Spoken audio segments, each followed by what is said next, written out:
Hi hello friends, welcome to Bona's kitchen and entertainment vlog. இன்றைக்கி நம்ம போனாஸ் கிச்சனில் எல்லாருக்கும் பிடிக்கிற மொறுன்னு மீல் மேக்கர் கட்லட் தான் எப்படி வீட்லேயே செய்யலான்றதை பார்க்கலாம். வெளியே கிறிஸ்பியாக இருக்கும், உள்ளே செம்ம சாஃப்டாக இருக்குங்க. ஈவினிங் டீ டைமில் ஸ்நாக்ஸாக செஞ்சு சாப்பிட்டோன்னா செம்ம சூப்பராக இருக்குங்க. வாங்க வீடியோக்குள்ளே போய் பார்க்கலாம். நான் இன்றைக்கி 200 கிராம் போல் மீன் மேக்கர் எடுத்திருக்கேன். சுட தண்ணி வச்சு அதை பவுலில் ஊற்றிருக்கேங்க. அதில் நம்ம எடுத்து வச்சுருக்க மீன் மேக்கரை போட்டுடலாம். ஒரு 10 நிமிஷம் அப்படியே நல்லா ஊறட்டும். 10 நிமிஷம் கழித்து இதை நல்லா வாஷ் பண்ணிவிட்டு தண்ணியை ஃபுல்லாக வடிகட்டி ஒரு பிளேட்டில் எடுத்து வச்சிடலாம். மிக்ஸி ஜாரை எடுத்துக்கோங்க. இதில் 2 பச்சை மிளகாய், 4 துண்டு இஞ்சி, இது கூட 1/4 ஸ்பூன் அளவுக்கு சோம்பு எடுத்து இதை ஃபஸ்ட்டு அரைச்சிக்கலாம். இது கூட நம்ம வடிகட்டி வச்சுருக்க மீன் மேக்கரை போட்டு அதையும் கொரன்னு அரைச்சி எடுத்துக்கலாம். இதில் இந்த மாதிரி தண்ணி இருந்ததுன்னா ஃபுல்லாக வடிகட்டிட்டு அதுக்கப்புறமா எடுத்து போடுங்க. இப்போ நான் அரைச்சா மாதிரி நீங்களும் அரைச்சி எடுத்துக்கோங்க. பாருங்கள், கொரன்னு இருக்குது. இந்த மாதிரி இருந்தால் தான் கரெக்டாக இருக்கும். இது ஒரு பக்கம் இருக்கட்டும். இப்போ நம்ம வீட்லேயே பிரெட் க்ரம்ஸ் ரெடி பண்ணுறோங்க. பாருங்கள், நான் ஓரெல்லாம் எதுவுமே கட் பண்ணல, அப்படியே தான் போட்டிருக்கேன். இப்போ பாருங்கள், நான் கொரன்னு அரைச்சி எடுத்திருக்கேன். இதை 1 நிமிஷம் அளவுக்கு நல்லா ஹீட்டில் வறுத்து எடுக்கணும். அப்போ தான் சூப்பராக கிறிஸ்பியாக வரும். அதுக்கு நம்ம ஸ்டவ் ஆன் பண்ணி பேனில் வச்சுட்டு நம்ம அரைச்சி வச்சுருக்க இந்த பிரெட் க்ரம்ஸை லைட் ஹீட்டில் 1 நிமிஷம் அளவுக்கு வதக்கினீங்கன்னா போதும். கலர் மாறக்கூடாதுங்க. லோ ஃப்ளேமில் வச்சு பண்ணுங்கள். அப்போ தான் நல்லாயிருக்கும். இப்போ இது கரெக்டாக இருக்குது. இதை நம்ம ஒரு பிளேட்டில் தனியாக எடுத்து வச்சிடலாம். இது ஒரு பக்கம் இருக்கட்டும். இப்போ ஸ்டவ் ஆன் பண்ணி பேனல் வச்சுக்கோங்க. இப்போ நம்ம மசாலா ரெடி பண்ணுறோம். பேனல் சூடானதும் ஒரு 2 டேபிள் ஸ்பூன் அளவுக்கு எண்ணெய் சேர்த்துக்கலாம். எண்ணெய் சூடானதும் ஒரு பெரிய சைஸ் வெங்காயம் குட்டி குட்டியாக கட் பண்ணி அதையும் சேர்த்துக்கலாம். வெங்காயம் நல்லா வதங்கி வரணும். அப்போ தான் நல்லாயிருக்கும். இது கூட கொஞ்சமாக கருவேப்பிலை சேர்த்துக்கலாம்.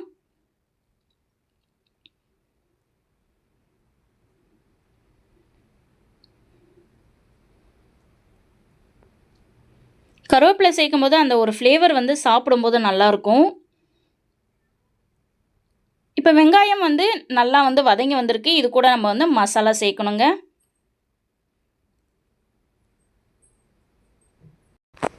இது கூட 1/4 ஸ்பூன் அளவுக்கு மஞ்சள் தூள், 1/4 ஸ்பூன் அளவுக்கு காஷ்மீர் மிளகாய் தூள் போட்டு கலந்து விடலாம். மசாலா வெங்காயத்தோட நல்லா மிக்ஸ் ஆகணும், அந்த அளவுக்கு இருக்கணுங்க.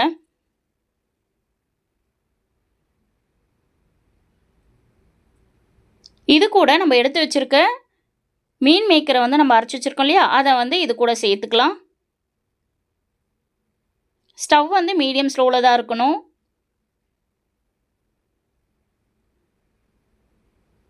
இப்போ அரைச்சி வச்ச எல்லா மீல் மேக்கரும் சேர்த்தாச்சு. இது கூட சால்ட்டு கொஞ்சமாக சேர்த்துக்கோங்க. இதை நல்லா வதக்கி விடலாம். இது 1 நிமிஷம் அளவுக்கு நல்லா வதங்கினா போதுங்க. மசாலாவோட இந்த மீன் மேக்கர் நல்லா மிக்ஸ் ஆகணும். அந்த அளவுக்கு நல்லா வதக்கி விடுங்க. மீல் மேக்கர் பாருங்கள், மசாலாவோட நல்லா ஒன்றோட ஒன்று மிக்ஸ் ஆகுது. இது கரெக்டாக இருக்குது. இதை ஒரு பிளேட்டுக்கு நம்ம மாற்றி வச்சிடலாம்.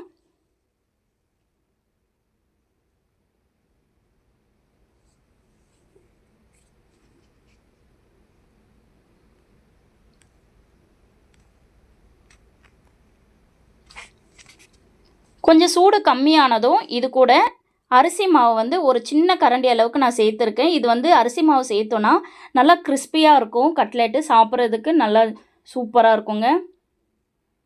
இது ஒன்றோட ஒன்று நல்லா மிக்ஸ் பண்ணி விடுங்க. அழுத்தம் கொடுத்தே நல்லா மிக்ஸ் பண்ணுங்கள். அப்போ தான் நல்லா சாஃப்ட் கிடைக்கும். உங்களுக்கு தேவைப்பட்டால் இது கூட நீங்கள் பெரிய சைஸ் ஒரே ஒரு உருளைக்கிழங்கு நல்லா வேக வச்சு அதை கூட நீங்கள் மிக்ஸ் பண்ணிக்கலாம். நான் இதில் உருளைக்கிழங்கு சேர்க்கல. கையில் நல்லா பிடிச்சி நல்லா அழுத்தம் கொடுத்து பிசைஞ்சு எடுங்க. இப்போ நம்ம கட்லெட்டுக்கு இதை தனியாக ரெடி பண்ணி வச்சிடலாம். ஒரு மீடியமான சைஸில் மாவு எடுத்து நல்லா உருண்டை பிடிச்சி வடை தட்டுற சைஸில் நீங்கள் தட்டி எடுங்க. ரொம்ப மெலிசாக இருக்கக்கூடாது, ரொம்ப தடிசாக இருக்கக்கூடாது. கட்லெட் மாதிரி நல்லா கொஞ்சம் திக்னஸ் இருந்ததுன்னா நல்லாயிருக்கும் எண்ணெயில் போட்டு பொரிக்கும்போது. பாருங்கள், இந்த மாதிரி உள்ளங்கையில் வச்சு நீங்கள் அழுத்தம் கொடுக்கும்போது கரெக்டாக வருங்க ஷேப்பு.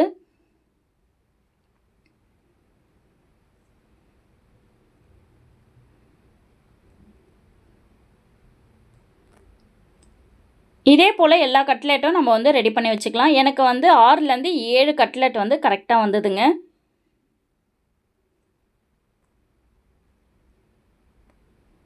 எல்லாமே ஒன்று போல் நான் எடுத்து வச்சுருக்கேன். நல்லா ரவுண்ட் ஷேப்பில் நல்லா கொஞ்சம் தடிமனாகவும் எடுத்து வச்சுருக்கேன். இது ஒரு பக்கம் இருக்கட்டும். ஒரு பாத்திரம் எடுத்துக்கோங்க. அதில் வந்து ஒரு 25 கிராம் போல் மைதா மாவு எடுத்துக்கலாம். இது லைட்டாக மிக்ஸ் ஆகுறதுக்கு கொஞ்சமாக தண்ணி ஊற்றி கரைச்சி எடுத்துக்கோங்க. ரொம்ப தண்ணியாக இருக்கக்கூடாது, ரொம்ப கட்டியாகவும் இருக்கக்கூடாது. மீடியமான அந்த ஒரு திக்னஸில் இருந்தால் தான் கட்லெட் போட்டு எடுக்கும்போது கரெக்டாக வரும். இந்த மாதிரி ஸ்பூன்லேயே வந்து நல்லா கலந்து விடுங்க. இது கரெக்டாக இருக்குது. இப்போ நம்ம கரைச்சி வச்சுருக்க மைதா மாவு அப்படியே ஒரு பக்கம் இருக்கட்டுங்க. மீல் மேக்கரில் ரெடி பண்ணி வச்சுருக்க கட்லெட் வந்து இந்த மைதா மாவில் டிப் பண்ணி எடுத்துக்கலாம். மைதா மாவு வந்து தண்ணியாக இருந்ததுன்னா நம்ம மாவு போடும்போதே வந்து கரைஞ்சிருங்க அந்த கட்லெட்டு. கரெக்டாக இருக்குது பாருங்கள். இதை வந்து பிரெட் க்ரம்ஸில் வந்து போட்டு எடுத்துடலாம். கையை வந்து நல்லா வாஷ் பண்ணிவிட்டு ஒரு தடவையும் நீங்கள் வாஷ் பண்ணிகிட்டே வந்து பிரெட் க்ரம்ஸ் வந்து எடுத்து போடுங்க. அப்போ தான் வந்து ஃபுல்லாக வந்து ஸ்ப்ரெட் ஆகாமல் இருக்கும். இப்போ எக்ஸ்ட்ரா இருக்கிற அந்த தூள்லாம் வந்து அதுலேயே தட்டி விடுங்க. இது ஒன்று போல் முன்ன பின்ன சைடில் எல்லா இடத்துலையுமே வந்து பிரெட் க்ரம்ஸில் வந்து எடுத்து விடுங்க. அப்போ தான் வந்து சூப்பராக இருக்கும். இதை வந்து ஒரு பிளேட்டில் எடுத்து வச்சிடலாம். இதே போல் நம்ம எல்லா கட்லெட்டுமே வந்து ரெடி பண்ணி வச்சிடலாம். ஒரு கட்லெட் வந்து மாவில் போட்டு எடுக்கும்போதும் நம்ம வந்து வாஷ் பண்ணிட்டு தான் வைக்கணும். அப்போ தான் வந்து ஃபுல்லாக ஆகாமல் இருக்கும். அதே போல் குழச்சா மாதிரி எந்த இடத்துலையும் வந்து இருக்காது, சாப்பிட்றதுக்கு நல்லாயிருக்கும்.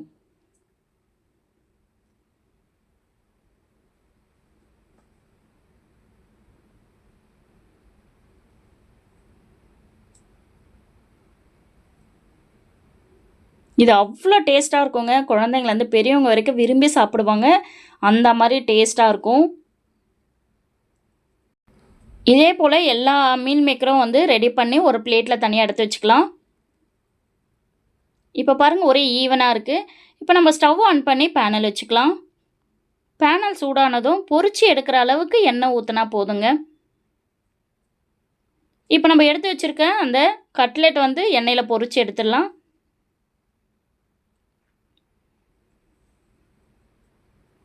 எண்ணெயில் போடும்போது அந்த பபிள்ஸ் வந்து நல்லா வரும். அது கொஞ்சம் அடங்கினதுக்கப்புறம் நம்ம திருப்பி போடலாம். அந்த கட்லெட் பாருங்கள் கொஞ்சம் மேலெல்லாம் வந்து லைட்டாக ட்ரை ஆனதுக்கப்புறம் தான் நம்ம வந்து திருப்பி போடணும். இல்லைனா மாவாக இருக்கும், ஒட்டும் கீழே. சரிங்களா? இதை வந்து ஒரு கரண்டி வச்சு திருப்பி விடுங்க. அப்போ தான் வந்து கரெக்டாக வரும்.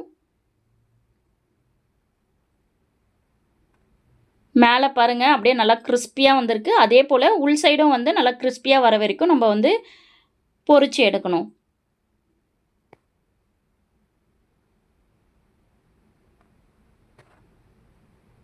இதே போல் இன்னொரு கரண்டி வச்சு சப்போர்ட்டில் தான் வந்து பண்ணணுங்க. அப்போ தான் வந்து கரெக்டாக வரும்.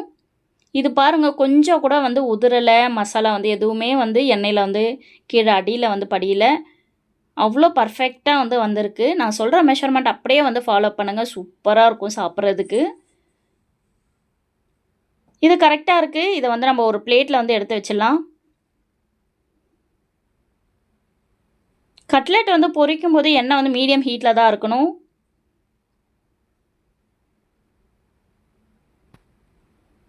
இதே போல் மீதி இருக்கிற கட்லெட்டும் நம்ம பொரிச்சு எடுத்துடலாம்.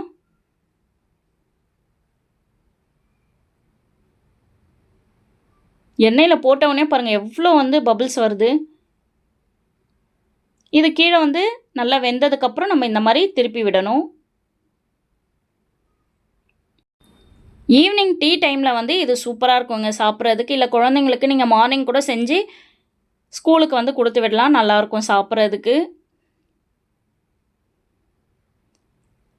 எவ்வளோ பர்ஃபெக்டாக வந்து வந்திருக்கு பாருங்கள்.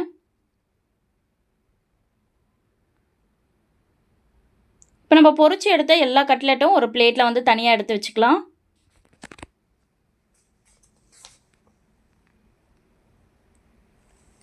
வாவ்! இந்த வீடியோ உங்களுக்கு பிடிச்சிருக்கும்னு நான் நம்புகிறேன். வீட்டில் செஞ்சு பார்த்துட்டு எப்படி இருக்குன்னு கமெண்டில் வந்து சொல்லுங்கள். இந்த வீடியோ உங்களுக்கு பிடிச்சிருந்தா லைக் பண்ணுங்கள், ஷேர் பண்ணுங்கள், கமெண்ட் பண்ணுங்கள். மறக்காமல் நம்ம சேனலை வந்து சப்ஸ்கிரைப் பண்ணுங்கள். கூட இருக்கிற பெல் ஐக்கானையும் கிளிக் பண்ணுங்கள்.